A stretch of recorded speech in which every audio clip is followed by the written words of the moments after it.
Assalamualaikum warahmatullahi wabarakatuh. Perkenalkan, nama saya Bagaskara Eka Putra Armanda dari kelas 2 IPMPP nomor absen 5. Di sini saya akan menjelaskan pengoperasian Mastercam X5 untuk pengoperasian bobot. Langkah pertama yaitu kita buka Mastercam. Di sini saya menggunakan versi yang X5. Saya juga menggunakan versi yang lainnya, itu sama saja, cuman beda tampilannya. Di sini untuk layar biru ini adalah menu kerjanya, dan ini yang merah adalah titik koordinatnya. Jika kalian pertama membuka aplikasi Mastercam X5, itu tidak ada garis koordinatnya seperti ini yang ada di gambar. Lalu jika kita memunculkan untuk garis koordinatnya, kita tekan F9. Garis koordinat ini berfungsi untuk membantu proses penggambaran atau pengerjaan benda kerja. Di sini kita nantinya akan menggunakan kuadran 2 untuk proses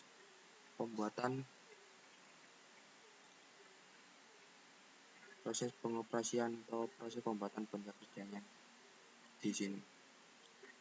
Dan jangan lupa kita lihat di sisi pojok kanan bawah ini. Awalnya itu ini adalah satuan. Awal pertama sekali itu ini satuannya adalah inci.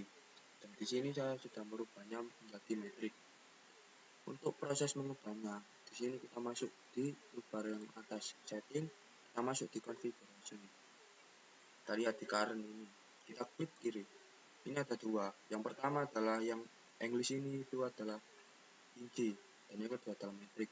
Kita klik yang metrik di kiri, lalu kita klik centang. Kalau sudah,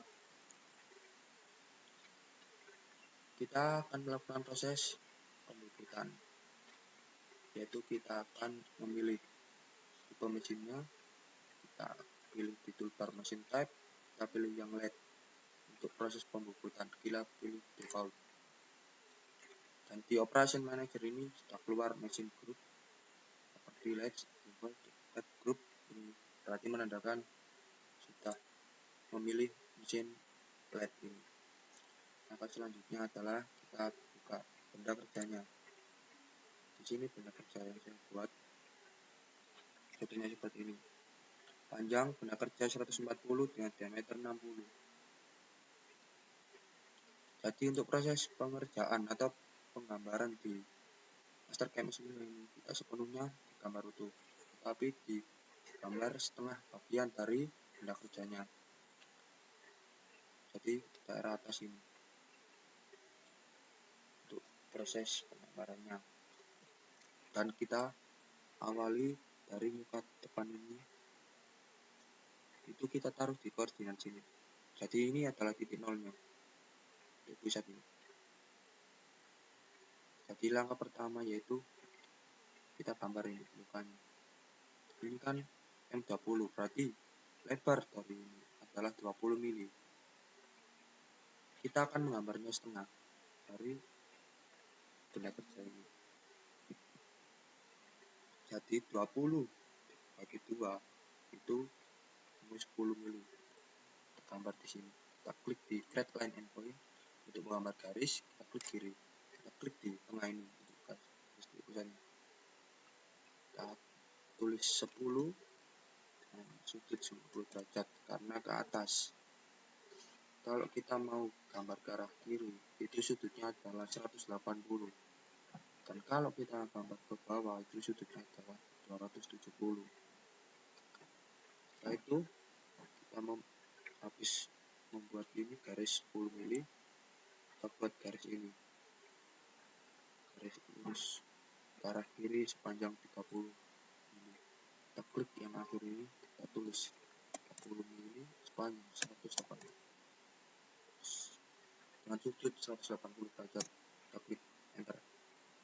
Setelah itu seperti ini. Lalu selanjutnya kita buat alur. Alur ini berdiameter 16 dengan diameter sebelumnya adalah 20. Berarti untuk mengetahui ukuran dari alur ini adalah 20 dikurangi 16, yaitu 4 mili. 4 mili itu untuk atas dan bawah, jadi 4 mili dibagi 2. Jadi alurnya mempunyai kedalaman 2 mili. Dan sudut ke bawah berarti 270. Dan ini untuk lebarnya panjang 4 mili. 4 mili ke arah kiri, 4 mili 180. 180, dan ini kita tarik ke atas lagi sepanjang 2 mili dengan sudut 90 derajat. Setelah itu kita buat garis ke arah kiri sepanjang 5 mili ke arah kiri. Kita klik di akhir 5 mili dengan sudut ke kiri 190 derajat. Begini. Setelah itu kita buat tirus ini dengan diameter kecil 20 dan diameter besar 30. Untuk proses pembuatan tirus ini kita harus memerlukan bantuan garis bantu. Cara menggunakan garis bantunya seperti ini. Kita buat garis lurus ke arah kiri atau sebesar 180 derajat, lalu kita buat garis ke atas sebesar 90 derajat. Jadi kita buat dari titik ini ke sini itu sepanjang 21 mili. 21 dengan sudut 180 derajat, lalu ini 20, ini 30. Selisihnya berarti 10. 10 mili berarti dibagi 2. Jadi 5 mili ke atas. Jadi 21 ke arah kiri dan 5 mili ke arah atas. Kita gambar. Kita klik line, kita klik akhir, kita tulis 21 ke arah kiri, 21. Di akhir sini. Ini tadi 20, 30, berarti ke atasnya 5 mili dan sudut 90 derajat. Jika sudah, kita klik line, kita cari awal ukuran panjang tadi di sini. Nah ini, titik ini kita klik, lalu kita tarik ke akhir dari garis bantu tersebut yang jadi untuk tirus, untuk pembuatan tirusnya. Setelah itu kita buat ini adalah radius 5, fillet radius 5. Caranya seperti tadi, kita memerlukan garis bantu dengan cara kita tarik ke atas sepanjang 5 mili, lalu kita tarik ke kiri sepanjang 5 mili. Kita klik di sini, kita pilih line, kita klik 5 mili sepanjang sebesar 90 derajat, lalu kita klik 5 mili lagi arah kiri berarti 180 derajat. Untuk proses pembuatan filletnya nanti saja terakhir jika kita sudah membuat garis-garis ini semua dari kita kerja. Setelah itu ini kan 15, dari sini sampai sini 15, dikurangi 5 untuk filletnya tadi, jadi 15 kurang 5 ini 10 untuk garis ini. Jadi kita gambar 10 dengan sudut ke arah kiri berarti 180 derajat. Setelah itu kita buat lagi fillet yang cekung ke dalam. Sama, kita perlu bantuan untuk proses garis bantu. Ke arah kiri 5, ke arah atas 5. Kita klik di sini. Kita tulis 5 180 derajat ke arah kiri. Kita klik lagi 5 ke atas 90 derajat. Setelah sudah kita lakukan yang ini. Garis ini berarti 10 ke arah kiri. Ini 10 besar 180 derajat. Kita buat alurnya kedua. Ini diameternya 50, yang alur ini 20, berarti 50 kurang 30, 20. 20 dibagi 2 berarti 10. Buat 10 ke arah bawah. Berarti 10 dengan sudut 270. Lalu kita lihat lebar dari alurnya ini adalah 5 mili. Untuk menggeser screen ini, kita menggunakan keyboard. Untuk atas, keyboard atas, bawah, keyboard bawah, kiri juga ke kiri, kanan juga ke kanan. Untuk mengzoomnya juga kita menggunakan mouse. Untuk scroll ke atas itu mendekat, scroll ke bawah untuk menjauh. Kita lanjutkan untuk proses pembuatan lebar dari alur itu sebesar 5 mm. Kita klik line, kita klik titik target, kita tulis 5 mm ke arah kiri, berarti 5 mm 180 derajat. Setelah itu kita klik lagi di sini target, kita tulis 10 karena tadi kedalamannya 10 mm. Terus ke arah atas, jadi ke arah 90 derajat. Setelah itu kita buat garis ini sebesar 15 mm ke arah kiri, 15 mm 180 derajat. Nah, setelah itu kita buat ini 50, ini 60, berarti selisihnya adalah 10 mm dibagi 2 berarti 5. Klik 5 atas 60. Setelah jadi sampai sini, baru kita ubah yang belum tadi. Seperti yang ini di depan itu ada jumper dengan ukuran 1 kali 40 mm. Kita lihat cara menggunakan jumpernya itu di sini. Toolbar di fillet entities, klik yang panah segitiga ke bawah, pilih jumper entities.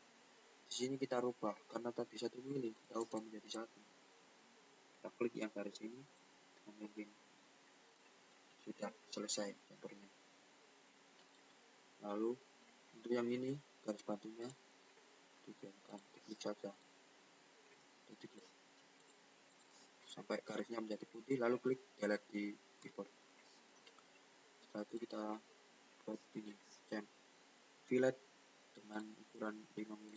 Kita klik ini fillet entities, kita 5, kita klik garis ini dan sini atas. Lalu kita fillet juga yang sini, klik yang sini, garis ini jangan kaki seperti ini. Kita cek lagi apakah sudah selesai.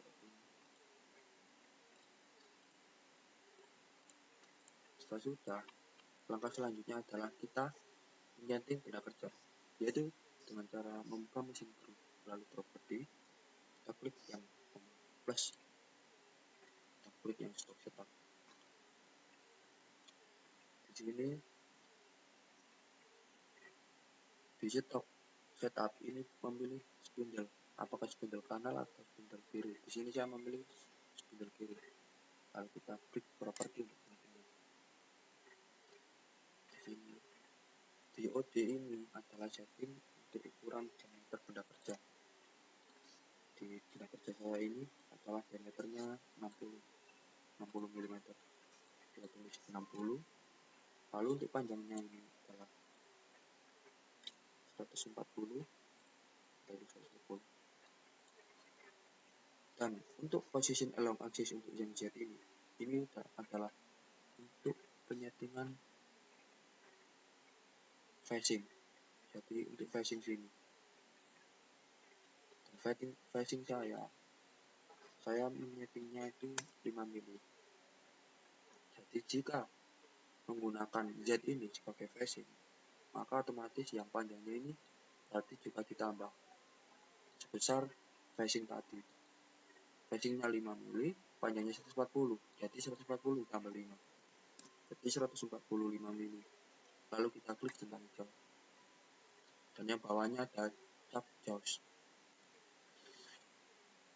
Ini kita pilih yang flash spindle, kita klik properti untuk menyetingnya. Dan di sini OD ini adalah tipe pencekamannya. Di sini saya menggunakan tipe yang 1 karena ini yang standar yang biasanya digunakan. Dan untuk penggenggamannya atau pencekamannya, seberapa panjang pencekamannya itu kita lakukan di sini position. Ini kan tidak tercetak, kita centang from stock. Dan clip length ini untuk menyeting panjang panjang pencekamannya itu berapa mili. Kita ubah jadi 20 mili untuk proses pencekamannya, pencekaman ke dalam. Jadi lalu klik centang hijau. Jika sudah semuanya klik centang hijau. Jadinya seperti ini. Ini untuk flashing dan ini untuk pencekamannya. Dari sini sampai sini itu 20 mili. Setelah itu adalah langkah selanjutnya, proses flashing.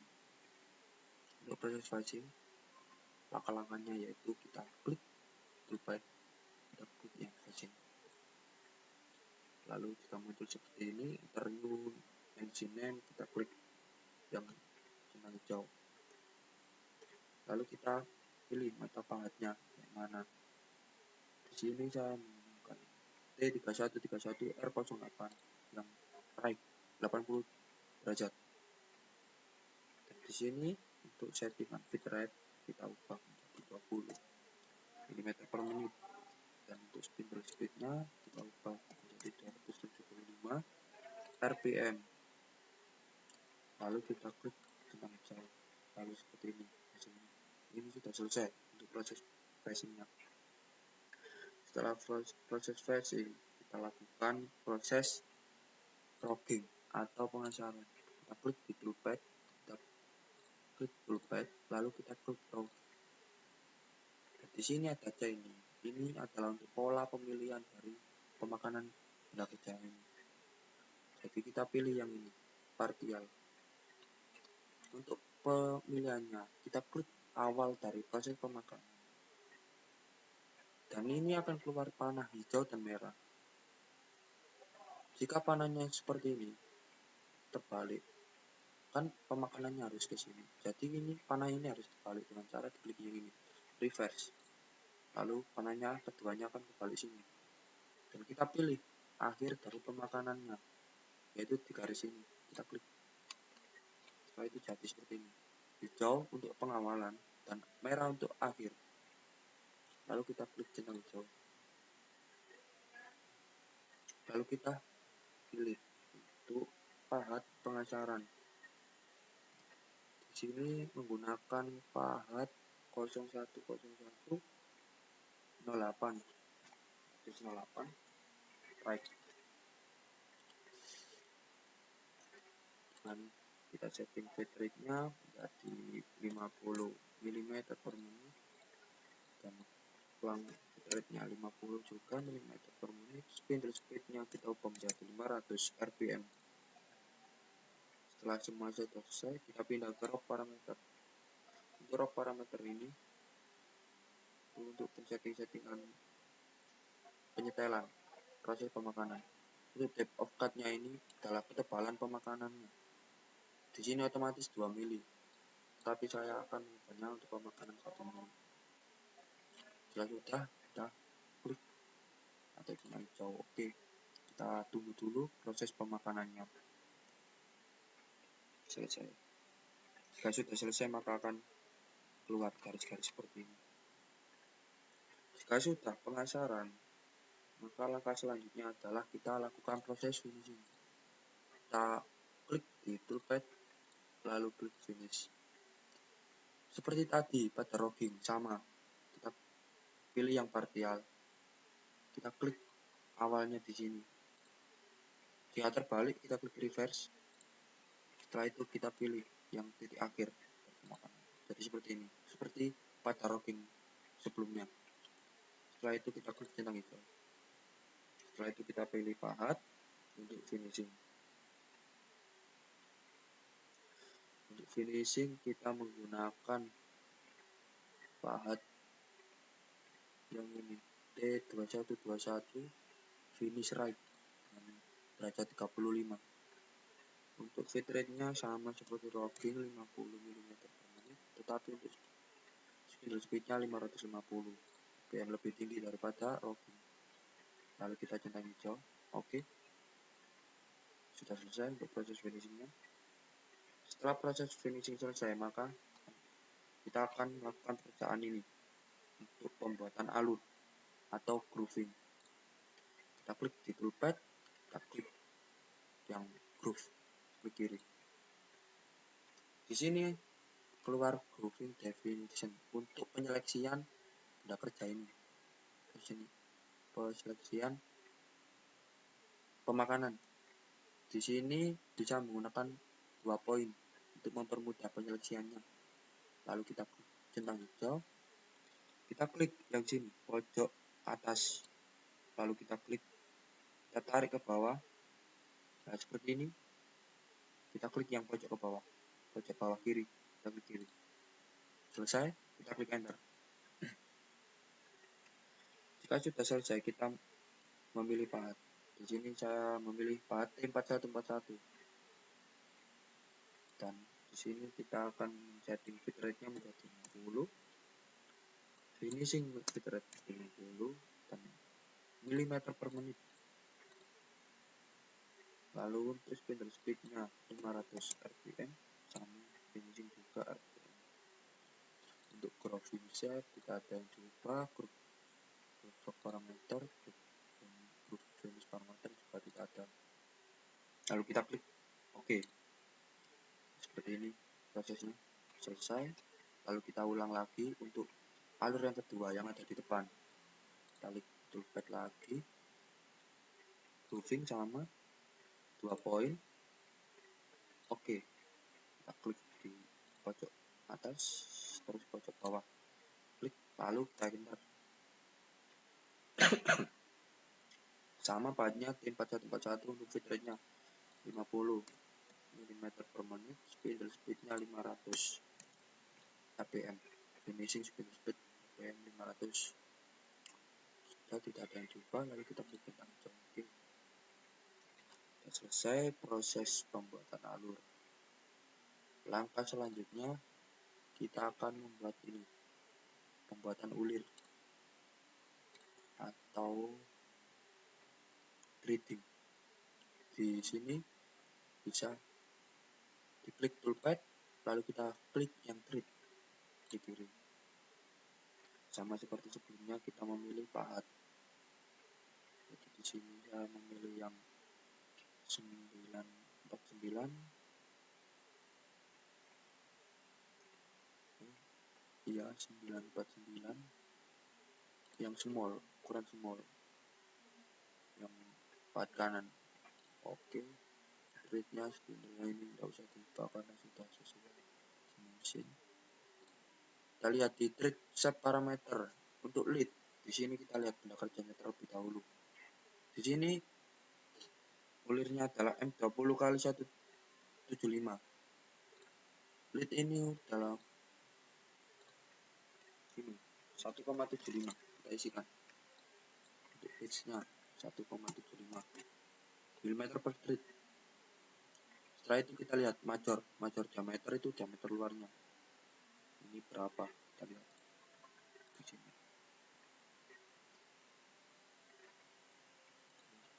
Kita lihat di sini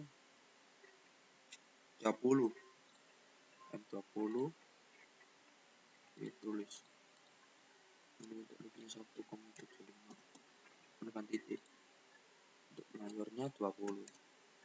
Dan jika kita tidak bisa mengetahui minor diameter, kita bisa melakukan compute from formula supaya kita bisa mempermudah pekerjaannya. Jadi kita klik compute from formula, lalu ini otomatis akan mengisi untuk diameter mayor 20, maka diameter minor 18,105569. Kita klik centang hijau. Sudah selesai. Terus kita lihat posisi N-nya atau posisi akhir dari ulirnya. Kita lihat pada benda kerja. Di sini ulirnya adalah sepanjang 30 mili. Jadi kita di sini negatif karena kan pemakanannya kan ke kiri, ke dalam. Kita ubah menjadi 30 mili. Setelah itu kita klik centang. Untuk thread cut parameternya tidak usah, kita klik centang saja. Ini sudah selesai proses pembuatan ulir. Setelah itu yang terakhir, proses pembuatan lubang atau drilling. Pertama kita buka toolpad, kita lihat yang drill ini. Drilling. Kita pilih yang mana toolnya. Saya di sini menggunakan ini D112112 dia spot tool diameter 12. Di sini kita menggunakan lubang diameter 10. Jadi kita ubah part ini menjadi diameter 10 dengan cara diklik 2 kali. Diklik kiri 2 kali. Sampai muncul ini. Lalu ini yang 12 ini untuk diameternya kita ubah menjadi 10 mili. Lalu kita klik centang hijau. Setelah itu untuk bitrate-nya ini kita isi 50 mm per menit. Untuk spindle speed-nya kita isi 656 rpm. Setelah itu jika sudah selesai kita pindah di simple drill no pack. Di sini kita mengubah untuk kedalaman pengeborannya ini. Di sini kita melakukan pengeboran dengan kedalaman 20 mm. Maka di sini ditulis min 20. Mengapa ditulis negatif? Dikarenakan pemakanannya adalah ke kiri. Dan di sini diklik yang absolut. Untuk drill point ini X0 Z0 dikarenakan titik pusatnya di sini. Lalu simple drill custom ini tidak usah. Kita klik centang hijau. Maka sudah selesai proses pengeborannya ini. Jika dirasa sudah selesai benda kerjanya, maka kita lihat simulasinya. Dengan cara diklik yang select all operation, kita klik dulu regenerate all select operation. Apakah ada yang tidak bekerja atau sudah bisa bekerja semua? Kita lihat dulu apakah ada kendala atau problem. Kita tunggu. Jika sudah selesai maka seperti ini, tidak ada apa-apa. Lalu kita lihat simulasi 3 dimensinya. Kita lihat di verify select operation. Diklik kiri. Ini kan tampak atas. Untuk mengganti view ini bisa dilihat di toolbar ini. Ini untuk atas, depan, kanan, dan ini untuk isometrik. Untuk menggesernya tetap menggunakan arah pada keyboard. Ini untuk setting kualitas atau speed, dan ini untuk menentukan kecepatan pemutaran videonya atau simulasinya. Kita normalkan saja, terus kita klik play. Jadi seperti ini proses pemakanannya dari benda kerja yang saya buat tadi. Kita bisa lebih cepat seperti ini prosesnya. Kita hasil akhirnya ini masih yang alur bagian belakang ini sudah selesai. Jadi seperti ini tampaknya untuk benda kerjanya. Untuk benda kerja yang saya buat seperti ini, hasilnya adalah seperti ini. Jika sudah selesai, sudah benar, dianggap sudah benar, ini kita klik yang di sini, kita klik yang top. Setelah itu kita lakukan pengeksporan G-code untuk pengoperasian pada mesin CNC yang sebenarnya, yaitu dengan cara yang ini, simbol G1 post select operation, diklik kiri. Di sini akan keluar post processing ini, tidak usah diganti, tinggal diklik yang hijau, klik kiri, oke. Lalu kita pilih foldernya di mana kita menyimpannya. Anggap saja kita di dokumen, di sini kita ganti namanya tugas besar UTS. Klik centang hijau, klik kiri, save. Lalu kita tunggu prosesnya. Kita tunggu loadingnya. Setelah itu keluar begini. Ini untuk G-code-nya. Jika sudah selesai, centang, dan benda kerja ini sudah selesai kita buat. Dan jangan lupa kita untuk meng-save-nya terlebih dahulu. Kita save di gambar save ini, kita kasih nama tugas besar TS. Kita centang hijau. Sudah, ini adalah proses pembuatan tindak kerja bobot untuk tugas besar UTS saya. Tutorialnya sebagai berikut ini seperti tadi. Sekian dari tutorial dari saya. Wassalamualaikum warahmatullahi wabarakatuh.